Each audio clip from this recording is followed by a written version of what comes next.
guys, it's Sam, and this is my spoiler-free review of the Syrena Legacy Trilogy by Anna Banks, consisting of Poseidon, of Triton, and of Neptune. As I said, this review will not have any spoilers in it, but if you have already read the series and want to check out my discussion video, I will link that down below. Notice how I said discussion video, because it's neither gush nor gripe. I'm very in the middle with it.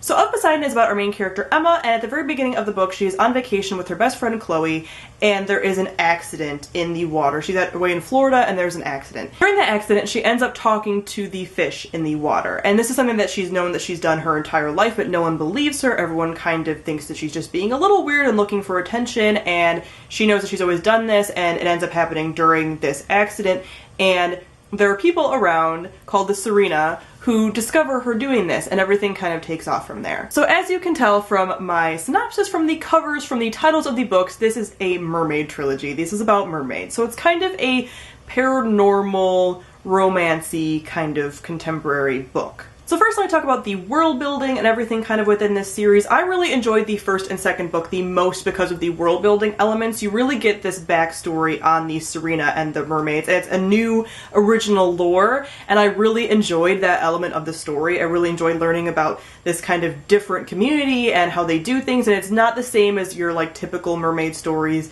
and I really liked that. And part of the fun of these first two books is really learning about the community and all of their rules and how they've operated all this time and everything about them, so that was a ton of fun. Also, the characters are a lot of fun. When I first read Of Poseidon, I said that it reminded me a lot of Twilight in that I loved the characters. A lot of you probably know what I mean by that because a lot of us got into reading really hardcore because of Twilight.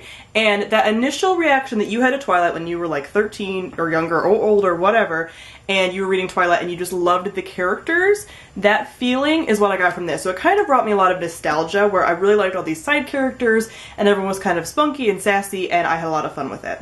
These side characters I feel are really the strength of the story. I do like our main protagonist and the love interest enough, but again, it kind of reminded me of Twilight in a way. There is a little bit, as the series goes on, of a little bit of overprotectiveness, which is kind of a big theme of paranormal romances. That's kind of the big deal, you know, you kind of have to protect the love interest from your paranormal world. That's typically what the guy does in those stories. So it's very typical, but there's a little bit of that. So I don't really love the relationship as much as I could, but I really enjoy Emma as a main character, especially in the first two books. She's very spunky and just kind of is a little bit of a brat sometimes and doesn't let anyone really tell her what to do. So there's times when you kind of want to shake her for that, but there's times when you're also like, good job, Emma. And I really enjoy the side characters. Like I said, there's a ton of really fun, big personalities in this series, and that's what I love about it the most, probably, along with the world building. So as far as the plots in Of Poseidon, it's a really fun, fast-paced plot. What I really like about these books, too, is that they are light and fluffy. When I go into a read like this about mermaids, I want something light and fluffy. I want something fun and fast-paced. So the nice thing about this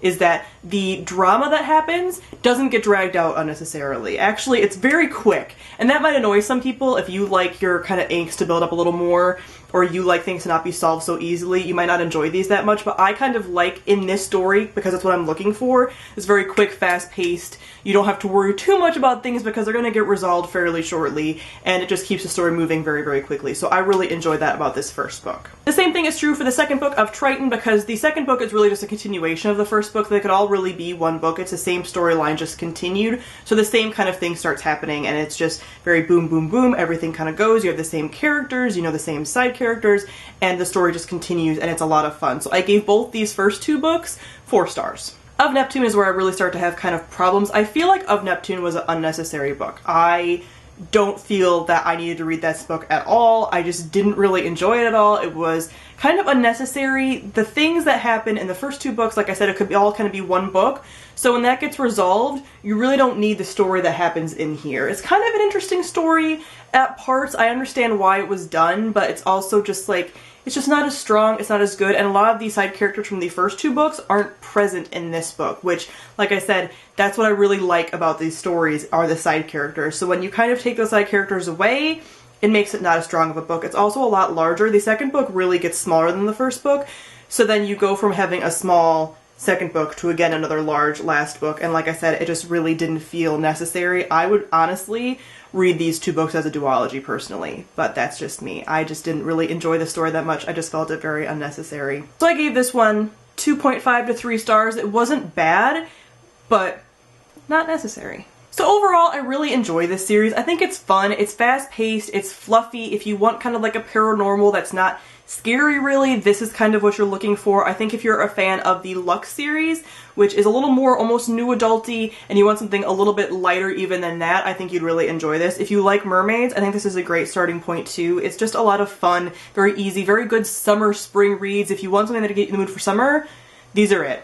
These are great. I really enjoy them. But like I said, don't necessarily have to read the last book. Alright guys, that is it for my review. Comment down below and let me know if you've read the series and if you enjoy them. Also, if you have any other mermaid books that you like, I do have Atlantia by Ali Kandi on my shelf, but I've heard mixed things about that. If you guys know of any other mermaid books, let me know in the comments, because it is almost summer. I know it's still kind of spring, but it's almost summer in my head, and I want some more mermaid, you know, underwater, under the sea kind of books. So comment down below and let me know if you know of any good ones. So thank you all for watching, and I'll see all of you guys soon. Bye!